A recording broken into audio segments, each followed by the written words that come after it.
নিয়ে তোদেরকে দেখছি, এটা আমি উদাহরণ দিচ্ছি, এটা কোন আয়াত নয়, এটা হাদিস নয়।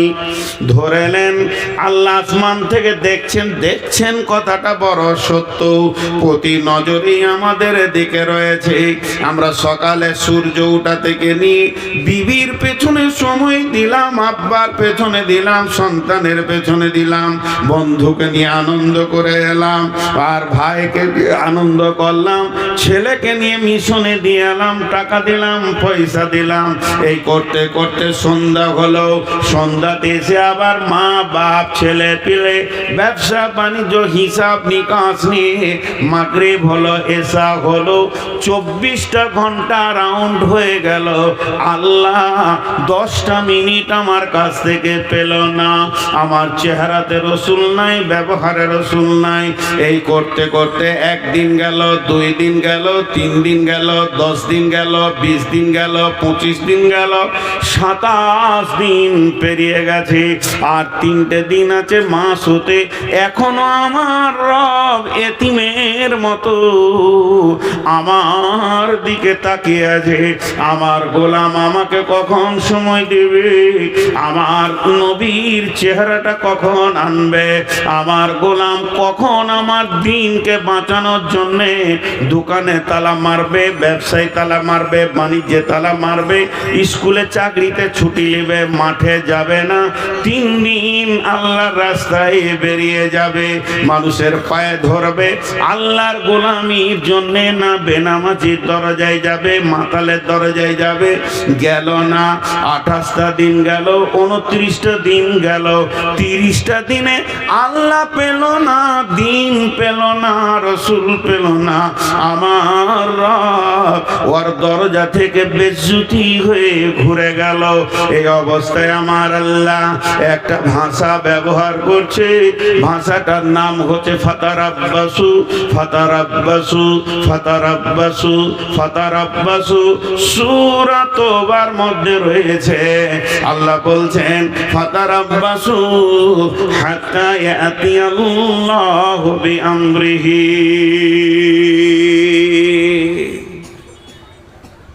আপনি আমার গালে মারলেন টানে একটা চর, গাল চঞ্চন চঞ্চন করে গেল। বাড়ি বর্ধমান, আপনার বাড়ি চিন্তামণি, কি বলবো, পাড় মাতাল, তেমনি গায়ে বলও আছে। খালি এমনি করে তাকিয়ে দেখলাম, গাড়িতে বসলাম তো তাকিয়ে আছেন এমনি করে। ড্রাইভারকে বললাম চল, এই চল বলে যখন বেরিয়ে গেছি তখন খালি একটা শব্দ বলেছি ওনাকে, ঠিক আছে। ঠিক আছে মানেটা কি বলেন? ঠিক আছে মানেটা আপনারা বলেন, আমি আপনাদের মুখ থেকে শুনবো। তো আল্লাহ গোটা মাস বছর তাকিয়ে নিজে পেল না, রসুলও পেল না, দাড়ি ছেটে ছেঁকে টাকনুর নিচে কাপড় পরে, বাম হাতে পানি খেয়ে, সিগারেট, বিড়ি, জুয়ো, তাস, লুডু, দাবা। আল্লাহ শেষ ভাষা বলছে ঠিক আছে, ঠিক আছে, মুদিকে আসতে দে। মুদি চলে এলো। আল্লাহ এমনি করে মুসলমানদের বেঈমানদের শক্তি কমাচ্ছে, আর বেঈমানদেরটা বাড়াচ্ছে, ইমানদারদেরটা কমাচ্ছে। পিটা পিটা, এক ধার থেকে পিটা। জি, কাগজ কলম নিয়ে বসে যান, পিচবোর্ড নিয়ে আর কাগজ কলম নিয়ে বসে যান, ভারতবর্ষের নেতাগুলোর নাম একদিকে লেখেন। মোদি মুসলমানদের উপরে রাজি না নারাজ? নারাজ। অমিত শাহ নারাজ, তারপরে যোগী নারাজ, নারাজ নারাজ নারাজ, কাটতে কাটতে শেষকালে মমতা খালা নারাজ। কিছু মুসলমান মনে মনে নিয়ত করেছে মমতার শাড়িটা যদি পেয়ে যায় তো কিয়ামতের মাঠে আর চাদর লাগবে না, ওই ছায়াতেই পেরিয়ে যাব। এদের কুদাকুদিয়ে লাফালাফি দেখে আশ্বস্ত শ্বাস ফেলছে ওর কাছে, সব নারাজ। কিন্তু আল্লাহ তাবারাক ওয়া তাআলা কি বলছেন? ওয়া'দাল্লাহু আল্লাযীনা আমানু মিনকুম ওয়া আমিলুস সলিহাতি লা ইস্তাখলিফান্নাহুম ফিল আরদি কামাস্তাখলাফাল্লাযীনা মিন ক্বাবলিকুম। আরেকবার বলছি, এটা সূরা নূরের 55 নম্বর আয়াত। আপনারা একবার আমার সঙ্গে জবাব দেবেন, প্রশ্ন করব, উত্তর দেবেন। ওয়াদাল্লাহুল্লাযীনা আমানু মিনকুম ওয়া আমিলুস সলিহাতি লা ইস্তাখলিফান্নাহুম ফিল আরদি কামাস্তাখলাফাল্লাযীনা মিন ক্বাবলিকুম। নবীজি গুরুত্বপূর্ণ কথা 3 বার বলতেন, এর জন্য 3 বার বলছে ওয়াদাল্লাহুল্লাযীনা আমানু মিনকুম ওয়া আমিলুস সলিহাতি লা ইস্তাখলিফান্নাহুম ফিল আরদি কামাস্তাখলাফাল্লাযীনা মিন ক্বাবলিকুম। আল্লাহ বলছেন, হে বিশ্ব মুসলমান, ওরে আহলে কোরআন, ওরে আহলুল হাদিস, ও বিশ্ব কোরআনের ছায়াতলে তোরা যারা রয়েছিস, সূরা নূরের 55 নম্বর আয়াতটা খুলে দেখ। আমি রব তোদের সঙ্গে ওয়াদা করছি, কারো পায়ে হাত দিতে হবে না, কাউকে তেল দিতে হবে না, মোদিকে দিতে হবে না, অমিত শাহকে দিতে হবে না, আদিত্যনাথ যোগীকে দিতে হবে না, যত ভারতবর্ষের নেতা আছে এদের পায়ে তেল দিস না, এদের পেছনে তোরা ঘুরিস না, শুধু একজনকে রাজি কর। আমি আল্লাহ ওয়াদা করছি, হে ইমানদারেরা, তোরা যখন আমার ছায়াতে এসে 100% ঢুকে যাবি, আমাকে রাজি করে নিবি, তাহলে তোদেরকে ব্যালট লাগবে না, সারা বিশ্বের হুকুমত তোদের হাতে আমি আল্লাহ তুলে দিব, তোরাই শাসন করবে, তোরা শাসিত হবি না। আল্লাহ বলছেন, খালি আল্লাহকে রাজি করেন, বাস, আর কাউকে নয়। ভারতবর্ষ কাদের হাতে আছে? বিজেপির হাতে, চলে আসবে মুসলিমের হাতে। আল্লাহ রাজি হয়ে গেলে একজনকে রাজি করেন, ধরতে হবে না, আল্লাহ রাজি হয়ে যাবে। সকালবেলায় দেখবেন মুসলিমের হাতে দেশটা। কি করে দেখবেন? তাহলে কি ভোট হলো না? দরকার নাই ব্যালটের, রাতেই মুদিকে ইমানের দিয়ে দেবে আল্লাহ। সকালে দেখবেন মুদি নিজে কালেমা পড়ছে। পারবে আল্লাহ এটা করতে? ঠিক করে বলেন তো, খুব সত্য কথা বলেন। অন্য জাতিদের কথা আমি ছেড়ে দিলাম, তাদের কাছে হালাল হারামের খবর পৌঁছায়নি, ছেড়ে দিলাম। পার্টিকুলার মুসলিমের কথা বলছি। মুসলিম যতগুলো পঞ্চায়েত প্রধান আছে সব আমানতদার আছে। আরে কথা বলে না, লুটেরা। তাহলে এদের হাতে একদিনের জন্য মনে করেন সারা ভারতবর্ষের সমস্ত নেতাগুলোকে তাদের পদ থেকে রিজাইন দিয়ে 100-তে 100 মুসলিম বসিয়ে দেওয়া হলো, ঘোষ বাড়বে না কমবে? বাড়বে। এদের মতো হারামখোর আর কেউ নাই। হাজি, এই যে মসজিদে ইমাম ভাতা চলছে, ইমাম ভাতা নিয়ে আমি ফতোয়া দিচ্ছি না, আমার ফতোয়া দেওয়ার জ্ঞান নাই। ইমাম ভাতা নিয়ে আমি ফতোয়া দিচ্ছি না, নেওয়া যাবে কি যাবে না আমার জ্ঞান নাই, ইলম নাই, ওই পর্যায় পর্যন্ত আমার শিক্ষা নাই।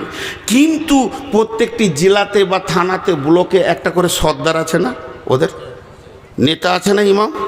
ও ঘোষ খেয়েছে কি খেয়েছে না? কেন খেয়েছে? ওর পেছনে যে মসজিদের লোকগুলো নামাজ পড়ছে হবে? অন্য মুফতিকে জিজ্ঞেস করে নেবেন, পাক্কা ঘোষখোর বেঈমান। অন্য একটা ইমাম সাহেব খালি বলছে নামটা চেঞ্জ করে দেন কি মসজিদটা চেঞ্জ করে, 2000 টাকা দেয়, 4000 টাকা দেয়। একটা ইমামের যদি এটা আচরণ হয়, একটা ইমাম আলিম যার কাছে রসুলের হাদিস আছে, তার যদি এটা আচরণ হয়, তা মাতাল পঞ্চায়েত প্রধানের তো হবেই। বলেন, এই জন্য আল্লাহ বলছেন ওয়ামিলুস সলিহাতি, তোরা পরিপূর্ণ ইমানদার হয়ে যা। লা ইস্তাখলিফাল্লাযীনা মিন ক্বাবলিকুম কামাস্তাখলিফাল্লাযীনা মিন ক্বাবলিকুম। যেমন তোদের পূর্বপুরুষেরা ইতিহাস খুঁজতে খুঁজতে উমারের যুগে চলে যা, রসুলের যুগে চলে যা, একজন বাহরাইন বিজয় করেছে, একটা সাহাবী বাহরাইন বিজয় করেছে, 1.5 লক্ষর মোকাবেলায় মাত্র 10,000 সাহাবী গোটা রোম সম্রাটকে হিলিয়ে দিয়েছে, কাঁপিয়ে দিয়েছে। যেদিকেই তারা গেছে জয় জয়াকার, জয় জয়াকার, জয় জয়াকার। যেদিকেই তারা হেঁটেছে জয় জয়াকার। আজকে কেন হচ্ছে না? তোদের ঈমানে ফিউজ লেগেছে।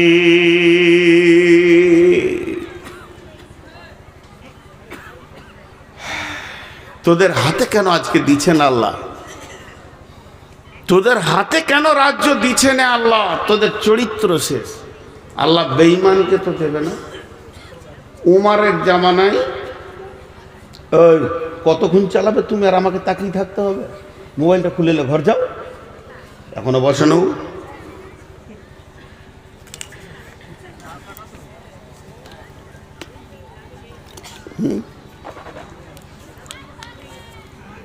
কতক্ষণ?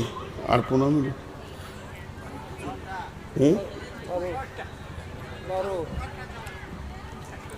বলছে 12 ঘন্টা। আর বাবার ক্ষমতা আছে 12 ঘন্টা বলতে। আমার বড় ভাই বলছে 12 ঘন্টা। জি দেখেন, এখানে একটা মজার কথা আপনাদেরকে বলি। উমারের জামানার একটা ঘটনা শুনেন। সম্ভব্য ঠিকানাটা আমি সিরিয়া বলছি। একটা মাস্তান ছিল, ডন। ডন কি হলো? সুইচ অফ হয়ে গেছে? হ্যাঁ, কথা বলে না। সুইচ অফ হয়েছে তো লাগাও। তো একটা ডন ছিল, খুব ধ্যান দিয়ে শুনেন। ডন ওই এলাকারও ডন, বেঈমান। বেঈমান, ইমানদার লয়। সেরকম চেহারা, সেরকম মোচ, আর সেরকম তাকালে মানুষ ভয় খেয়ে যেত। তো হযরতে উমার 2 সাহাবীকে পাঠালেন যে ওর কাছে ইমানের দাওয়াত দাও। খুব ধ্যান দিয়ে শুনবেন, ইমানি দাওয়াত দাও। গেল 3 মাস, 2 মাস লেগেছিল হেঁটে যেতে। কত দূরে ওর বাড়ি? মদিনা থেকে যাচ্ছেন সাহাবীরা। একটা লোককে ইমানের দাওয়াত দিতে, সেখানে গিয়ে যখন পৌঁছালো, ওকে তখন বলছে, আমিরুল মুমিনিন হযরতে উমর ফারুক রাদিয়াল্লাহু তাআলা আনহুর নেতৃত্বে আমরা এসেছি আপনার কাছে দাওয়াত দিতে।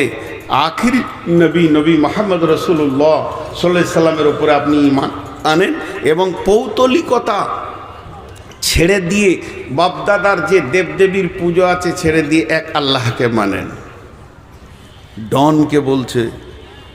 তো ওই ডন যত পৃথিবীতে ছিল সাহাবীদের মতো কেউ ছিল না, তা কোনো ভয় নাই, দাওয়াত দিচ্ছে। তো ও তখন কি বলছে জানেন? ঈমান আনবো, 2 শর্ত। যদি মেনে নাও তো এখনই কালেমা পড়ে নেব। বলে শর্ত 2 কি? বলছে 1 নম্বর হচ্ছে উমার যত বড় রাজ্যটা চালাচ্ছে, যে বিশাল, কেউ বলে 12 লক্ষ 18 লক্ষ বর্গমাইল ধরে রাজত্ব চালাচ্ছে, এইটা অর্ধেক আমাকে দিতে হবে। আমি কালেমা পড়ব, এই রাজত্বটা অর্ধেক আমাকে দিতে হবে, একটা শর্ত। আর দ্বিতীয় শর্ত হচ্ছে উমারের বেটির সাথে আমার বিয়ে দিতে হবে। উমারের বেটি যেটা আছে ওর সাথে আমার বিয়ে দিতে হবে। তা এরা কি বলল জানেন? আচ্ছা, আমার নসিব খারাপ না ভালো? এতগুলো লোক হ্যাঁ নাও বলে না। রাগ করছেন নাকি আমার উপরে?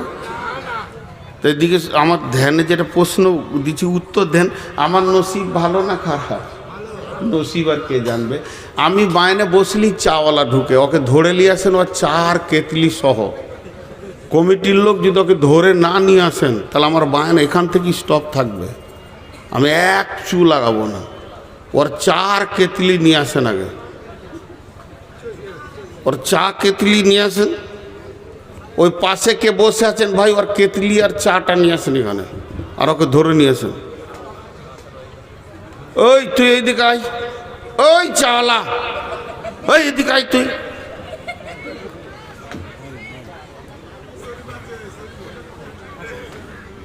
ওকে চিনে রাখতো, বাইনের শেষে ওকে আমি দেখা করবো। ওর কাপ চা বেচার দরকার আছে, ভাঙ এখান থেকে, বহরমপুর যা, শরৎ নয়। তো কটা শর্ত করলেন? দুটো। একটা অর্ধেক রাজত্ব দিতে হবে, আর একটা হলো ওর বেটির সঙ্গে বিয়ে দিতে হবে। এই দুজন এবার কি বলছে দেখেন। বলছে ভাই তুমি যদি কালেমাটা পড়ে লাও, আশহাদু আল্লাহ ইলাহা ইল্লাল্লাহ ওয়া আশহাদু আন্না মুহাম্মাদান আবদুহু ওয়া রাসূলুহু, এটা যদি পড়ে লাও তো অর্ধেক রাজত্বটা উমারকে বলে ব্যবস্থা করে দিব। কারণ একটা বিশ্বাস, যে লোকটা কালেমা পড়বে তো সঙ্গে সঙ্গে চেঞ্জ হয়ে যাবে, ও হারাম খাবে না, ঘোষ খাবে না, বেইমানি করবে না, সব অটল হয়ে যাবে। তো ওকে রাজ্য দিতে কি অসুবিধা আছে? এইটা দায়িত্ব নিলাম। তো বিয়ের ব্যাপারটা তো ধরেন চয়েসের ব্যাপার আছে, তা ওইটা কি হবে কি জানি, এটা কি হবে কি জানি। তো তুমি থাকো, উমারকে জিজ্ঞেস করে আসি। একজনকে কালেমা পড়াবে তো কত মেহনত। দুইজন বেরিয়ে গেল, উমারের কাছে আবার চলে আসছে। উমার বলছে খবর কি, যার জন্য পাঠিয়েছিলাম খবর কি? দুজন বলছেন আমিরুল মুমিনিন খলিফাতুল মুসলিমিন, যে ডনের কাছে আমাদেরকে আপনি পাঠিয়েছিলেন সে এই মর্মে ঈমান আনবে, দুইখানা শর্ত করেছে, সেই শর্তের ওপরে সে ঈমান আনবে। এক নম্বরে বলেছে অর্ধেক রাজত্ব তাকে ছেড়ে দিতে হবে, সে শাসন করবে।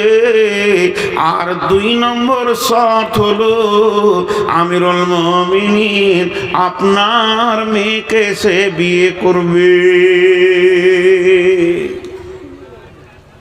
উমার বলছে তুমি কি বললে? তোমরা কিছু বলেছো? বলে বলেছে। কি বলেছ? অর্ধেক রাজত্বটা কোনো রকম বুঝিয়ে পারিয়ে, অসুবিধা হবে না, তবে বিয়েটা চয়েসের ব্যাপার আছে। হযরত উমর বলছে আমার দিলের কথা শোনো।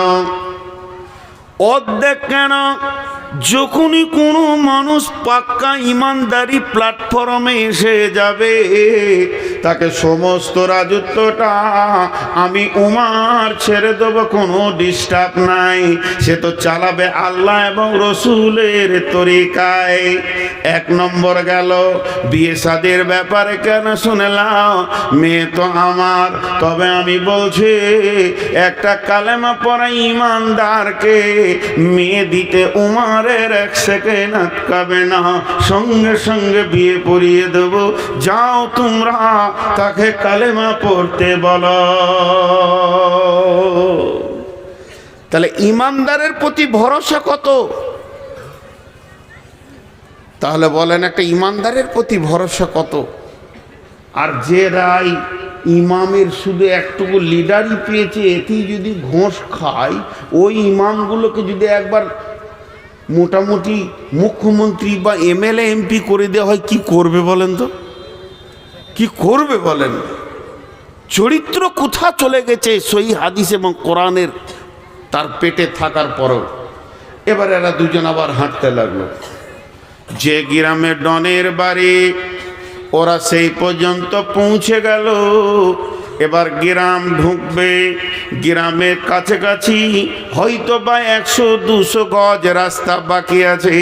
তখন দেখছে গ্রাম থেকে একটা জানাজা আসছে, খাটে লাশ আছে, দল বেঁধে লোক দাফন করার জন্য বেরিয়ে আসছে।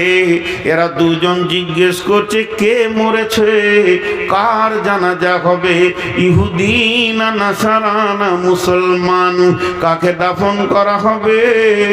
এদেরকে বলা হচ্ছে তোমরা যে ডনের কাছে এসেছিলে ওই হতভাগাই মরে গেছে।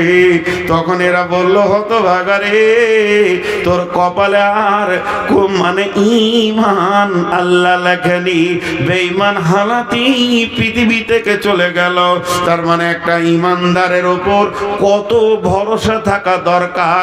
মুসলমান জুয়োতে পাবে এদেরকে বেশি, মুসলমান সুদের ময়দানে এদেরকে বেশি, মুসলমান জেনার ময়দানে রান্ডিখানায় এদেরকে বেশি, যেখানেই বেশ্যাখানা মুসলমানের ছেলে বেশি, অন্য মনে আদা ছেলে পাওয়া যায় না। শুধু তাই নয়, তাসে লুডুতে দাবাতে মদেতে মুসলমান তুমি বেশি। এখন এত বেশি শয়তান গ্রাস করে নিয়েছে, মুসলমানের আসল শক্তিটাই শেষ হয়ে গেছে।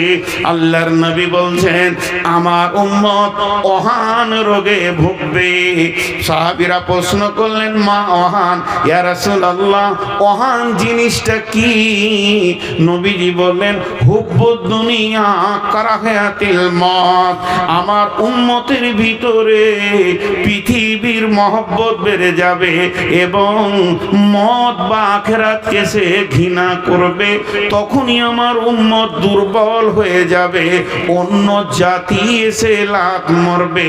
দলদলেতে পড়েছে হাতি, ব্যাঙে মারছে লাথি। হাতি দলদলেতে পড়ে গেছে আর ব্যাঙ হাতির মাথায় লাত মেরে চলে গেছে। এমন মুসলমান এদের অবস্থা, এরা সবকে শেষ করে দিয়েছে। একবার নিজের নফসের দিকে তাকিয়ে দেখি।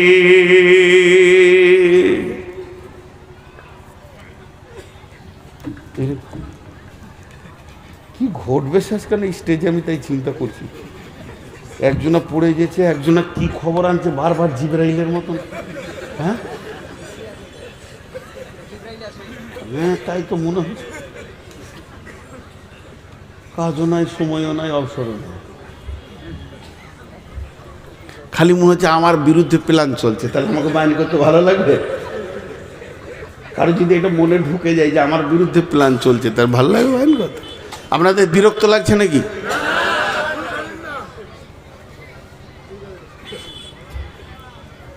ওই লোকগুলো দাঁড়িয়ে দাঁড়িয়ে শুনছে, আমাকে কষ্ট লাগছে। কেন কষ্ট? মহব্বতের জন্য বলছি। পায়ের নিচে বসার কিছু নাই। তো এ হয়ে গেছে আমাদের আজকের সব থেকে বড় ক্ষতি। ইসলামকে কি বলেছেন রাসূলুল্লাহ সাল্লাম? প্রাসাদ। সহি বুখারীর হাদিস। ইসলাম হলো একটা প্রাসাদ। সেই প্রাসাদে যতগুলো ইট লেগেছে, প্রথম ইটটাকে হযরত আদম আলাইহিস সালাম আর শেষ ইটকে নবী মুহাম্মদ রাসূলুল্লাহ সাল্লাম। তার মানে কম বেশি 1.5 লাখ ইট লেগেছে। ওই প্রাসাদটা তৈরি করতে কত ইট লেগেছে? কম বেশি, অ্যাকুরেটি বলছি না, কম বেশি 1.5 লক্ষ। প্রাসাদ মানে কি? প্রাসাদ মানে সুন্দর সাজানো ঘর। বুঝতে পেরেছেন? সুন্দর সাজানো ঘর। এবার ওই সাজানো ঘরে আগুন লেগেছে। জানলাতে আগুন, দরজায় আগুন, খাটে আগুন, বিছানায় আগুন, আলমারিতে আগুন, শোকেসে আগুন। আগুনটা লাগিয়েছে কে? ভারত জ্বলছে, কাশ্মীর জ্বলছে, মায়ানমার জ্বলছে, রোহিঙ্গা জ্বলছে, বাংলাদেশ জ্বলছে, পাকিস্তান জ্বলছে। ভারতের মুসলমানের থেকে বাংলাদেশের মুসলমান বেশি জ্বলছে। ওরা হলো মুনাফিক, বেশি জ্বলছে। আমরা অনেক ভালো আছি আলহামদুলিল্লাহ। জাসুস আর তাজাসুসি আর বেঈমানি, যে যত তাহাজ্জুদ পড়ে সে তত বেঈমানি করে বাংলাদেশে। সপ্তাহে রোজা বাদ দেয় না, আর বেঈমানিতে প্রথম সারি ধরা আছে। তো সারা বিশ্ব যেন আগুনে দাও দাও দাও দাও দাও দাও দাও দাও করে জ্বলছে। সারা বিশ্ব। শুধু মুসলমান নামে প্রাসাদ আগুন লেগেছে, অন্যটা লাগেনি। তো এই আগুনটা লাগিয়েছে কে?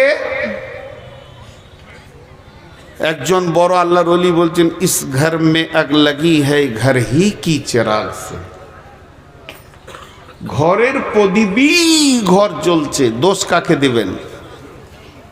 ঘরের প্রদীপে যদি ঘর জ্বলে, লাঠি নিয়ে কাকে খুঁজবেন? কথা বলে না। এদিকে বলছে চালান এখনো, আর আমি যেটা জিজ্ঞেস করছি তার উত্তর দিচ্ছে না। আমি একটা কথা আপনাদেরকে বলি না, বচনে বচনে বিটি হারাইল কেথা, ভেরলের যুদ্ধতে গেল শিয়ালের মাথা, মা বিটিতে ঝগড়া করে বটি পড়ল নাকে, তিনজনের মধ্যে দোষ দিব কাকে? বিচার করেন তো। এটা অনেকবার বলেছি। এটা বহুদিন পর আবার বললাম। এক বুড়ি বিটির বাড়ি যাচ্ছে, 1 লাখ টাকা নিয়ে ছেঁড়া কাঁথায় গটিয়ে নিয়েছে, যে খালি ওর চোপা চলছে, খালি মুখ বন্ধ নেই। আমার যা হবে হোক গা, ক্যাঁথা যেন না হারায়, আমার যেটা হবে হোক গা, ক্যাঁথা যেন না হারায়। টোটোতে উঠছে বসছে, নৌকায় চাপতে গিয়েছে, যেই ক্যাঁথাটা নিয়ে এমনি একজন যুবক ফাম করে পকেট মার ক্যাঁথা নিয়ে মারল। দোষ কার?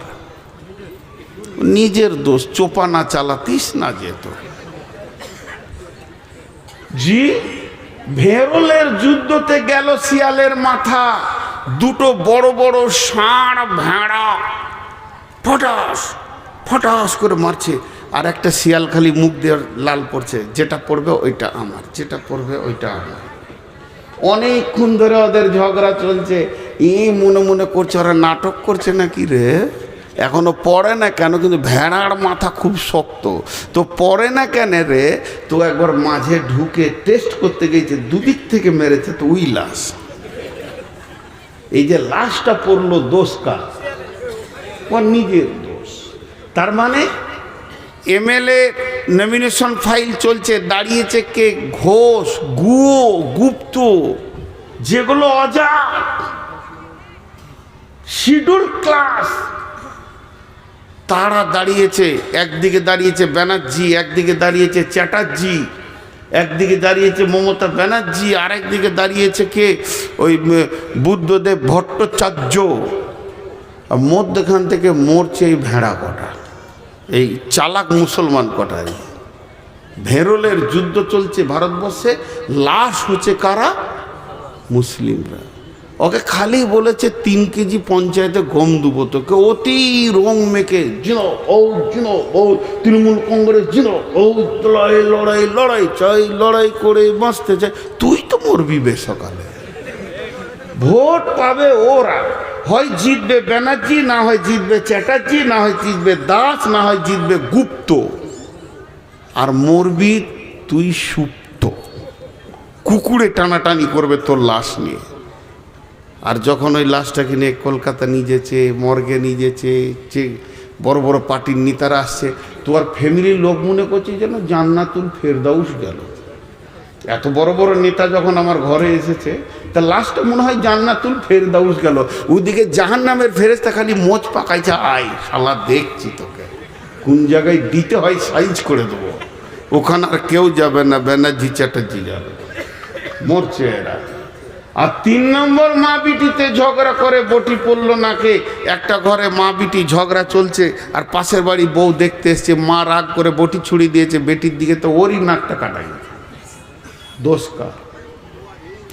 আল্লাহ তাবারাক ওয়া তাআলা বলছেন, قل إن كان آباؤكم وأبناؤكم وإخوانكم وأزواجكم وعشيرتكم وأموال اقترفتموها وتجارة تخشون كسادها ومساكن ترضونها أحب إليكم من الله ورسوله وجهاد في سبيله فتربصوا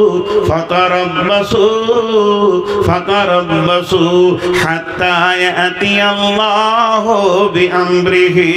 অপেক্ষা কর, আল্লাহ রেগে গেছেন। আল্লাহ যেদিন তোদেরকে কেড়ে নেবে, আপনি ইমামের চোখে মুসলমান, মুয়াজ্জিনের চোখে মুসলমান, হাজির চোখে মুসলমান, গাজীর চোখে মুসলমান, কিন্তু আমার রবের চোখে আপনি ফাসিক। আল্লাহ বলছেন, ওয়াল্লাহু লা ইয়াহদিল কওমাল ফাসিকিন। আল্লাহ ফাসিক বেঈমানদেরকে কোনোদিন হেদায়েতের পথ দেবেন না। এটা ছোট্ট সত্য কথা জিজ্ঞেস করব, যদি সত্য সত্য আপনি উত্তর দিতে পারেন তাহলে আলহামদুলিল্লাহ পড়ব। একটা হিন্দু ছেলে আপনার এলাকায় চলাফেরা মুসলমানদের মতো, গোসল করে, পেচ্ছাপ করে, পানি নেয়, মূর্তি ফুর্তি মানে না, ওগুলোর প্রতি ওর ধ্যান ধারণা নাই। ও পুজোকে গুরুত্ব দেয় না, ওইদিকে যায় না। মাঝে মাঝে আপনার সঙ্গে চা খায়, ফুটবল ময়দানে খেলতে যায়, আর মাঝে মাঝে বলে তোদেরই ওইটা ভালো রে, আজান হচ্ছে কত একসঙ্গে নামাজ পড়ছিস। এখন ওকে আপনি মনে মনে পার্সেন্টেজ করছেন, উফ 80% চলে এসছে এইদিকে, আর একটু হলেই মুসলিম হয়ে যাবে। এই আকাঙ্ক্ষাটা আপনার হবে কি হবে না? 4 জন বলেছেন, সবারই কাছে একবার শুনতে চাইছি, যদি কোনো হিন্দু ছেলে আমাদের ধর্মকে ভালোবাসে, আমাদের চালচলনকে ভালোবাসে, তো আপনার দিল কৌতূহল হবে কি হবে না যে মুসলমান হয়ে যাক? হবে। সত্য কথা বলেছেন, আলহামদুলিল্লাহ। তাহলে একটা হিন্দুর চালচলন মুসলিম দেখলে যদি আপনার এটা মনে হয় আমাদের চালচলন তো হিন্দুদের 16 আনা হয়ে গিয়েছে, তাহলে ওদের মনটা বলবে না যে 2-4 চাবুক লাগাই নিয়ে ঢুকে যাবে সব? ওদের বলাটা কি অন্যায় আছে বলেন? আমাদের বিয়ে শাদী হিন্দুর মতো, পোশাক হলো বেঈমানের মতো, চুলের কাটিংয়ে রসুল নাই, খাওয়াতে রসুল নাই, আর টাকনোর নিচে কাপড় শিখানেও রসুল নাই। কথাবার্তা লেনদেন দাদা বৌদি কাকি কাকিমা জেঠু ফুপা ফুপি বেরোচ্ছে না, এখন পিসি মাসি বলতে শুরু করে দিয়েছে। মুসলমান তুমি 95% চলে গেছো, মসজিদও ঢুকো না, অত গুরুত্ব দাও না। একটা ব্যানার্জি ছেলে জানে আমার বন্ধুর নাম কবিরুল ইসলাম, সেই ইসলামের বড় কবিরুল ইসলাম, বড় ইসলাম ওলা তার নাম। তাকে জিজ্ঞেস করছে, কবিরুল আজকে জুমার দিন তুই কি করবি? চল না রে ফারাক্কা থেকে ঘুরে আসি, জুমা পরে হবে, অন্যদিন পরে নিলেও হবে। তখন ওই গুপ্তের ছেলেটা আইডিয়া করছে, এই জুমার মুখেও মুতে দেয়, পেশাব করে দেয়, এই পেচ্ছাপ করে আমিও পানি নিলাম না, উইও নিল না, এবং আমার টাকনুর নিচে কাপড় ওরও কাপড়। ও 80% আসলে আপনার আমার দিল যদি মনে করে ঢুকে যাক, আমরা 95 কেন 99% হিন্দুত্বকে গ্রহণ করে নিয়েছে, ইহুদি নাসারাকে গ্রহণ করে নিয়েছে, তবে কেন তারা মেহনত করবে না যে আর 2 চাবুক লাগাইলেই ঢুকে যাবে? এই জন্য তারাও উঠে পেরে লেগেছে। মুসলমান তুমি তোমার সত্তাকে হারিয়ে দিয়েছো, এর জন্য তুমি কোন ক্লাসের বোঝা যাচ্ছে না।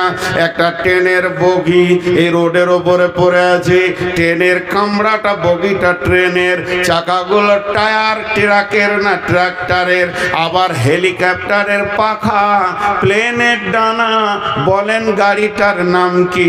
এ গাড়িটার কোনো নাম কেউ খুঁজে পাবে না।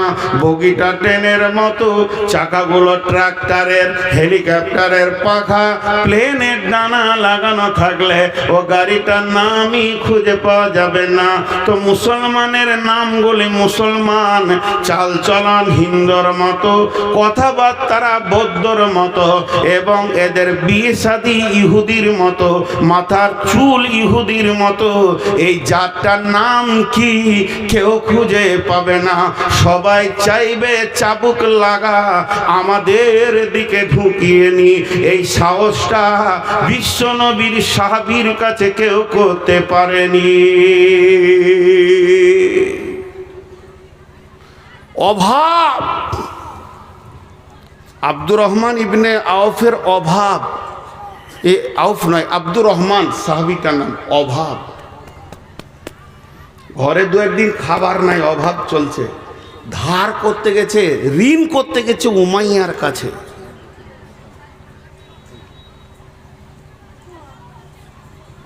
ঋণ কার কাছে করতে গেছে?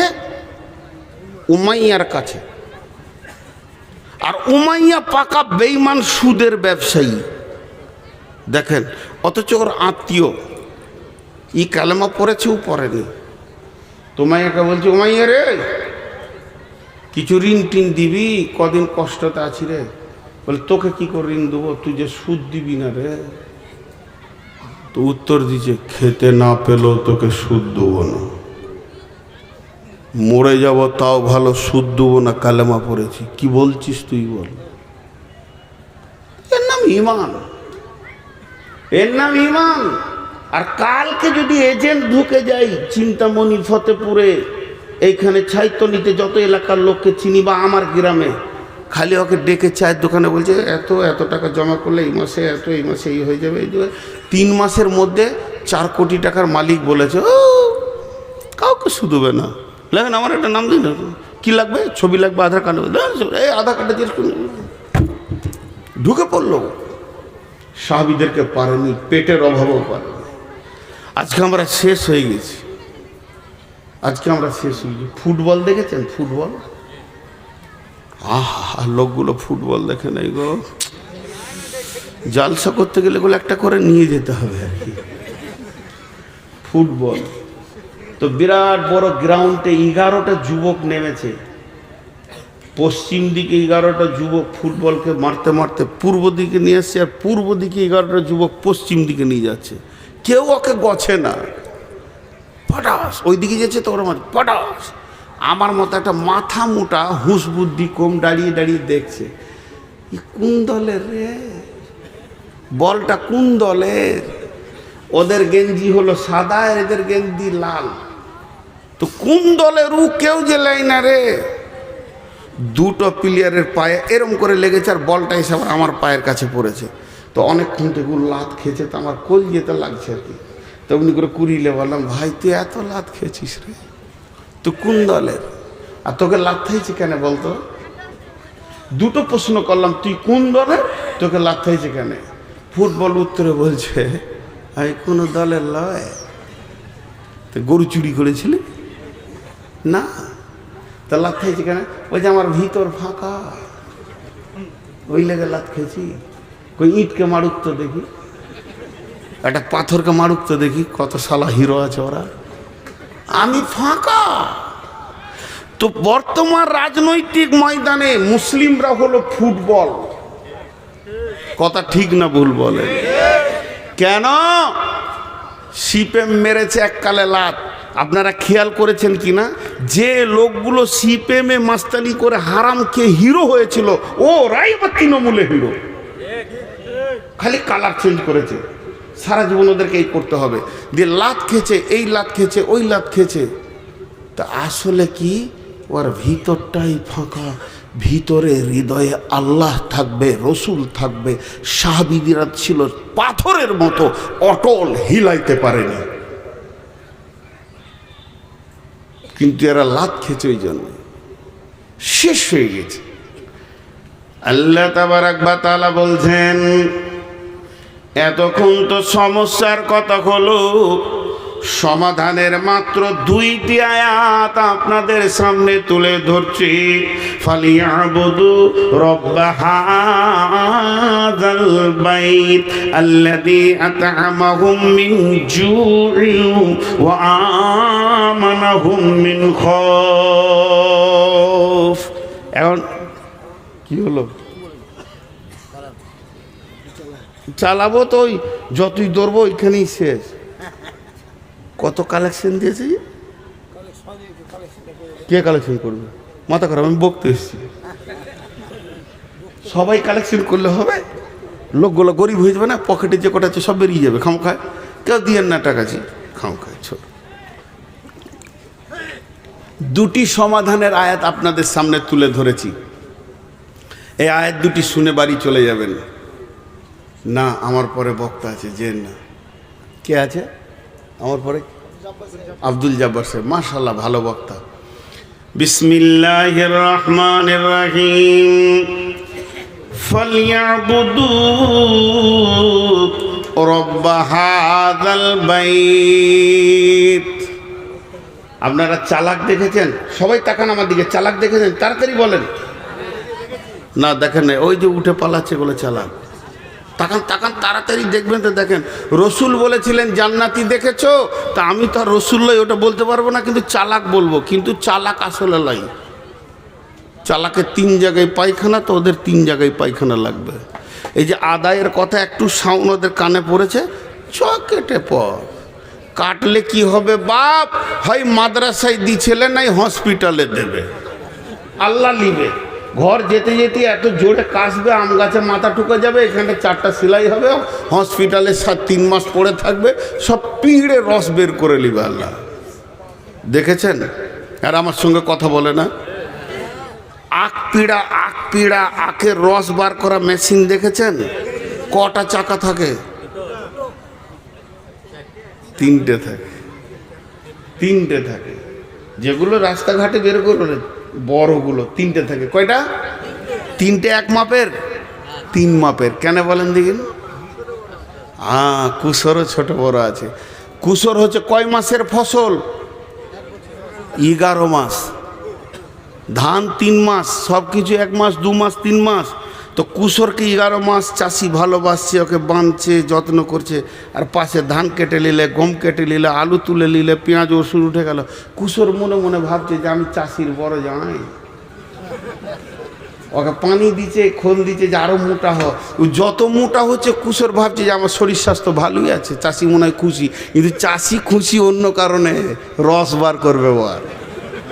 ও সারা বছরের জামাইগিরি বের করে দেবে, একবার মেশিনে ভরবে তো 1 ফুটা ওই দিকে নিয়ে যেতে দিবে না। বার কর রস, তারপরে যা, জমিতে তুই ছিলি। তো আল্লাহর জমিনে কুসর পিরা মেশিন 3টে আছে, কোর্ট, হসপিটাল আর মাদ্রাসা। মাদ্রাসায় না, কোর্ট, হসপিটাল আর থানা। মাদ্রাসায় যদি দিবি ওটা জমা, আর না দিবি পিড়ে বের করে নিব। তুই এইখান থেকে উঠে পালাবি, ঢালাইয়ের রাস্তায় উবুর হয়ে পড়বি, নাকে 4খানা সেলাই করে হাসপাতালে বার করবো 22,000 টাকা। তো যান, উঠে যান, এবার যান। কে যাবেন? যান। ওই চালাক 3টে গেল, খবর নেবেন কালকে হাসপাতাল আছে ওরা। যান। হ্যাঁ, মুসাকে আল্লাহ কাবু করেছে। দিবি তা দে, আর না হয় মেশিনে বার কর। একজনা নিয়ে যেতে পারেনি টাকা, আর নিয়ে যেতে পারবে না। চ্যালেঞ্জ। আল্লাহ মেশিন 3টে রেখে দিয়েছে টাকা বের করার। তো আমি যে কথা আপনাদের সামনে বলছিলাম, আল্লাহ কি বলছেন? যে তোদেরকে বেশি দৌড়তে হবে না, তৃণমূল, কংগ্রেস আর সিপিএম এগুলো ওগুলোর কাছে দৌড়িস না। এই কদিন আগে রাহুল এসেছিল না? আর আমি সেদিনে এমন জামে পড়ে গেছি, আর আমাকে নিয়ে যাচ্ছে নুরুল হুদা। রাহুলকে দেখে এত খুশি কিছু যুবক, মনে হচ্ছে স্বয়ং জিবরাইলকে দেখছে। হ্যাঁ, আর ওর বাপ হয় ওইটা, লাফিয়ে কুদে শেষ হয়ে গেল। আরে হারামখোর, তুই অতটা খুশি আল্লাহ কিনে হস না। জি, একটা রাহুল এসছে, কত খুশি। এর থেকে বড় খুশি আমার রব কিয়ামতের মাঠে বলবে, এসেছি রে তোদেরকে দেখা করতে। সকলে রোজা রাখবো ইনশাআল্লাহ। জোরে বলেন রোজা রাখবো ইনশাআল্লাহ। সকলে জোরে বলেন রোজা রাখবো ইনশাআল্লাহ। আল্লাহ এসে দেখা করবে আপনাকে। জি, সুসংবাদ। ওদিকে আমি যাচ্ছি না। তো আল্লাহ 2টি কথা বললেন। 1 নম্বর বললে, তোরা এই যে মসজিদটা আছে, মসজিদের দিকে সবাই মনে মনে আঙ্গুলটা তুলেন। নিজের নিজের গ্রামের মসজিদের দিকে নিজের নিজের আঙ্গুলটা তুলেন। আমি আমার গ্রামের দিকে তুলছি, আমার বাড়ির পাশে আছে, বাড়ির বাম পাশেই আছে ঢুকতে। তো আল্লাহ বলছেন, ফালিয়াবুদু রাব্ব হাদাল বাইত। এটা কাবাকে কেন্দ্র করে আয়াতটা নাজিল হয়েছে। তবে তাফসীর করতে গিয়ে বলা যাবে, এই মসজিদ ঘরটা, এই ঘরের যে মালিক, ওই মালিকের পায়ে তুই উবুর হয়ে পড়ে যা, মালিককে জড়িয়ে ধর, আর চোখের পানিতে মালিককে বল, মালিক রে, তোর দরজা ছেড়ে দিয়ে বহুত দূরে চলে গেছিলাম, খালি লাত আর লাত আর থাপ্পড় খেয়েছি, লাঠি খেয়েছি, রুটি পাইনি। মাবুদ রে, তোর গোলাম তোর কাছে ফিরে এসেছে, তুই ক্ষমা করে দে, আর আমাদের নিরাপত্তার দায়িত্ব তুই নে। আমার কোরআন বলছেন, আল্লাযী আত'আমাহুম মিন জু'ইন ওয়া আমানাহুম মিন খাওফ। তোদের ঘরে আল্লাহ বরকতের ডালি ভরে দেবে রে, অভাব দেখতে পাবি না, রুজি তোদেরকে দেবে। আর তোদেরকে যে দিক থেকে আযাব আসুক, মারপিট আসুক না কেন, আল্লাহ নিরাপত্তার চাদর দিয়ে ঘেরে নেবে। আল্লাহ তোদেরকে নিরাপত্তা দেবে। একটি কথা যিনি মুসলমান তিনি মুখ দিয়ে বলবেন, যিনি অন্য কোনো জাতি যদি থাকেন তা আপনি বলিয়েন না, কোরআনে একটা শব্দ ভুল আছে। তাহলে এটা কোরআন থেকে বললাম। আল্লাহ বলছে ঢুকে যা, আমার অফিসে ঢুকে যা, পঞ্চায়েত যেতে হবে না, ব্লক যেতে হবে না, দরখাস্ত দিতে হবে না, ডেপুটেশন দিতে হবে না, তোরা ঢুকে যা। হাজি ভাই একটা মসজিদ নিয়েছে, ভারতবর্ষে কয়েক লক্ষ মসজিদ আছে, কই মুসলমানরা রাগ করে সেই দিন থেকে সবাই মসজিদ ঢুকে গেল না তো? তাহলে ওদের মাথা টনক উড়ে যেত, কি করেছি রে বাবা, কি করেছি। আমি তো বলছি সব জায়গায়, ওই জাতিদের জানে শান্তি নাই, শান্তি না থাকার কারণে ওরা নিজেদের দেবদেবীকেও শান্তি দিতে পারছে না। শেষকালে রাম এসে মুসলমানদের মসজিদে জায়গা দিলেন। আবার জানটা এতদিনে ঠান্ডা হলো। যতগুলো ঠাকুর আছে সব ঢুকবে মসজিদে, যাবে কোথা? কদিন পরে মুদিও ঢুকবে, দাঁড়ান কালেমা পড়বে, এই কেবল দাড়ি ছেড়েছে।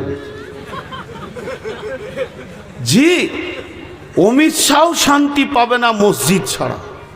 আল্লাহ ওদেরকে হেদায়েত দেখ, না হয় ধ্বংস করে দেখ। আমিন, আল্লাহুম্মা আমিন।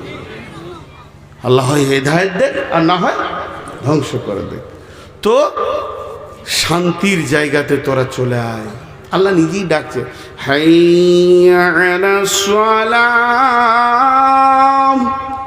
হাইয়া আলাল ফালাহ। বাংলায় বলি, আয় তোরা সলাতের দিকে আয়, নামাজের জন্য আয়। আজানটা যদি বাংলা হয় তো এরকম হবে, আয় আয় তোরা নামাজের দিকে আয়।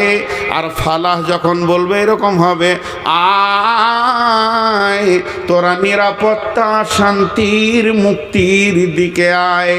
এখানে এত নিরাপত্তা আছে, শান্তি আছে, মুক্তি আছে, নিবি তো তোরা আয়।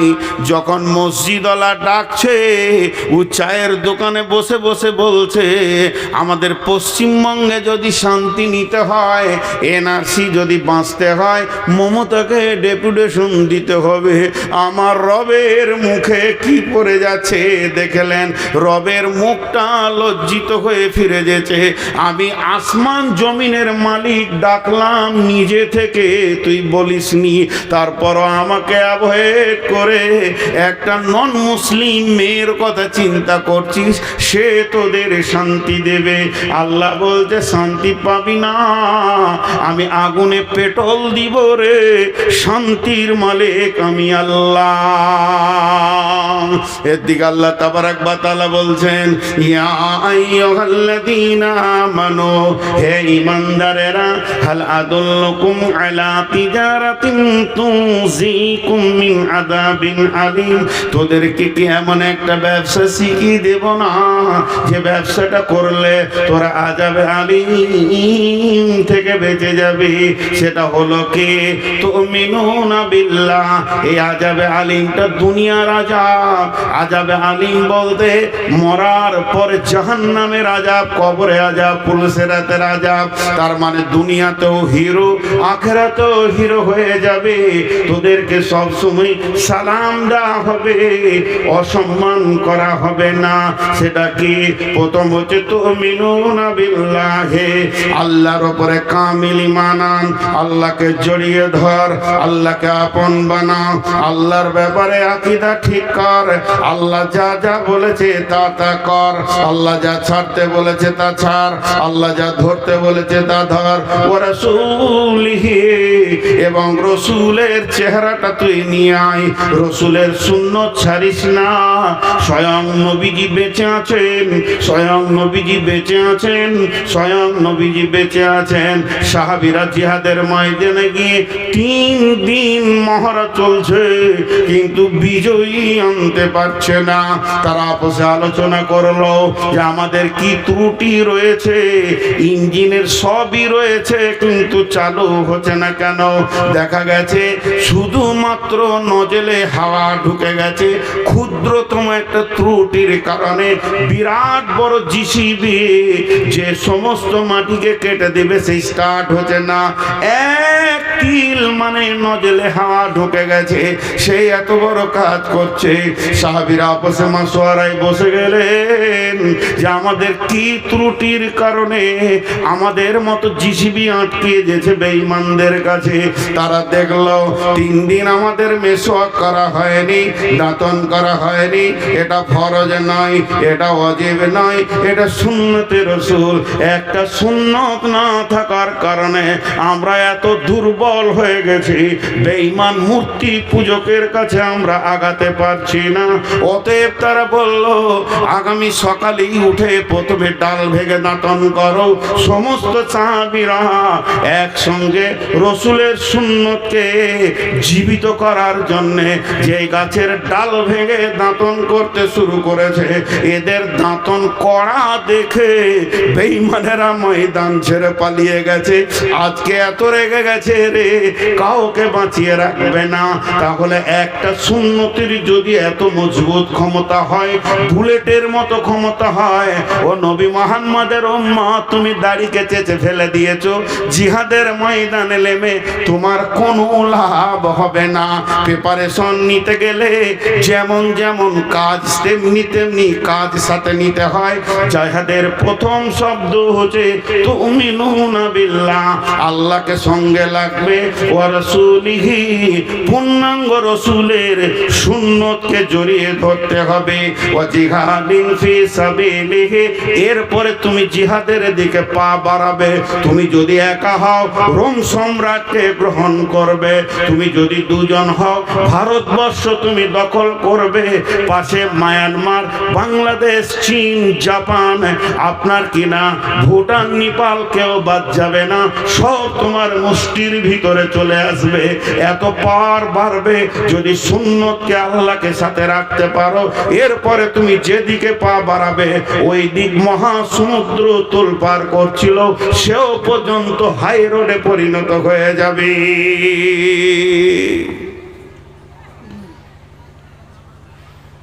হযরত উমর একদিন ফজরের নামাজে সালাম ফেরার পর কাঁদছেন তো আগে থেকেই, ঘুম ভেঙে গেছে তখন থেকে কাঁদছেন। কাঁদার কারণটা কি? কাঁদার কারণটা হচ্ছে উনি রাতে একটা চিঠি লিখে বালিশের নিচে দিয়েছে। দেশে অনেক অভাব,